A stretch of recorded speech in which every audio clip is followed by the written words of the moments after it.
एक privilege committee के सामने ये जब प्रकरण आया तो उसको विधान परिषद में माननीय विधान परिषद के गठनेता प्रवीण दरेकर जी ने उसे उठाया, श्रीकांत भारतीय जी ने उसे उठाया और इस विषय में सभागृह में ये सर्वसम्मति से पास होकर प्रिविलेज कमेटी के पास, हक्कभंग समिति के पास वो आया हुआ था। हमने उस बारे में उसकी नोटिस कुणाल कामरा को और सुषमाताई अंधारी जो शिवसेना उभाटा की नेता है उन्हें भेजा था। उन्होंने उनका जवाब उनके वकील के माध्यम से हमें भेजा। सुषमाताई ने भी उनका जवाब वैयक्तिक रूप से हमसे भेजा है, लेकिन जो जवाब आया है वो समाधानकारक जवाब नहीं है। उत्तर जो दिया है वो समाधानकारक नहीं है, जिसमें प्रथमदर्शी हमें एज अ समिति करके लग रहा है कि ये माननीय उप मुख्यमंत्री का और राज्य के माजी मुख्यमंत्री का अपमान है, ये राज्य का अपमान है। तो इसलिए 20 दिन पहले समिति की बैठक में उस उत्तर को खारिज कर उन्हें वैयक्तिक साक्ष्य के लिए बुलाया गया है।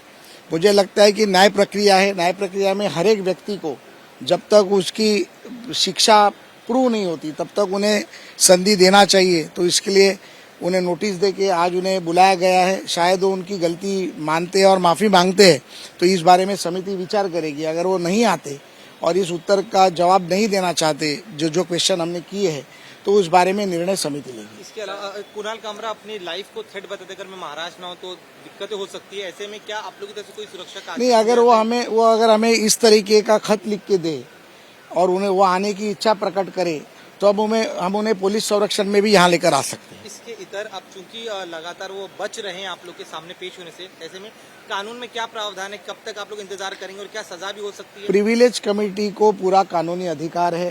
प्रिविलेज कमेटी अधिवेशन के समय में उन्हें शिक्षा भी सुना सकते हैं। जैसे कि आपने देखा होगा पिछले एक निर्णय में कुछ पत्रकारों ने गलत तरीके की भाषा का उपयोग किया था, विधिमंडल का अपमान किया था, विधिमंडल सदस्य का अपमान किया था, तो उन्हें 5 दिन की सजा दी गई थी और ऐसे कई इतिहास है, पहले भी कई लोगों को दिया गया है। इस बारे में निर्णय लेने का अधिकार समिति के अध्यक्ष होने मेरा है, लेकिन उसे सभागृह में रखा जाता है, सभागृह में उसके ऊपर चर्चा होती है और उस चर्चे के बाद गृह मंत्री माननीय मुख्यमंत्री के पास ये निर्णय के लिए प्रक्रिया जाती है। ये आप कह रहे थे कि वकील के माध्यम से नहीं आ सकते, तो इसके पहले कैसे वकील के माध्यम से आए और अब अगर वापस हियरिंग के दौरान नहीं, उन्होंने हियरिंग के दरमियान वो वकील को साथ लेकर आ सकते हैं, लेकिन उनके वकील आके जवाब नहीं दे सकते। उन्हें वैयक्तिक आना पड़ता है और वैयक्तिक आके उसका जवाब देना पड़ता है। इसके इतर दो अलग सवाल, एक तो मुख्यमंत्री जी ने कहा था कि विलय को लेकर अगर कभी चर्चा हुई तो मुझे पता होता, लेकिन आज शरद पवार जी क्या पूछ रहे कि देवेंद्र फडणवीस को किसने अधिकार, उन्हें क्या हक है वो इस बारे में विलय के बारे में बात करें? वहाँ मौजूद भी नहीं थे। नहीं, मुझे ऐसे लगता है कि ये जो मामला है वो राष्ट्रवादी कांग्रेस पार्टी, अजित दादा पवार की पार्टी और शरद पवार के बीच में है। मुझे लगता नहीं है कि देवेंद्र जी ने ऐसी कोई भी भाषा या कोई भी इस तरीके का जवाब दिया है।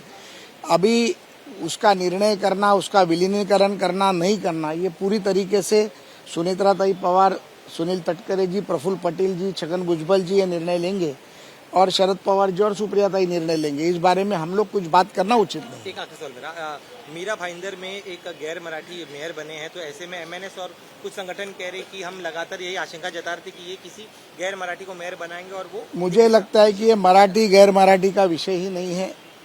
जहां पर मुंबई का विषय था तो मुंबई में मराठी महापौर देने का बात हमारे माननीय नेता ने की थी, जो हम पूरी तरीके से कर रहे हैं। माननीय प्रताप सरनाईक जी ने कल ही एक स्टेटमेंट दिया है जहां पर वो कहते हैं कि 82% ये गैर मराठी वहां रहते हैं और 18% मराठी लोग रहते हैं। मुझे लगता है कि ये सभी चीज़ों का, राजनीतिक चीज़ों का निर्णय कर ही उधर के स्थानिक नेताओं ने वो निर्णय लिया होगा और मुझे लगता है कि उप महापौर ये मराठी दिया गया है और महापौर पद ये कायम नहीं है, वो 2.5 साल का पद है।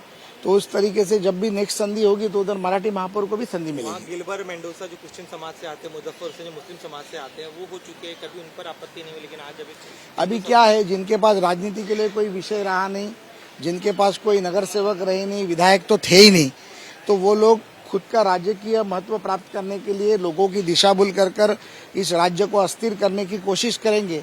लेकिन इस महाराष्ट्र की जनता सब कुछ जानती है और मुझे लगता है ये जनता के बीच में का प्रश्न नहीं है, राजनीतिक प्रश्न है। लोगों को डिस्टर्ब कर सिस्टम को डिस्टर्ब करना ही गलत है।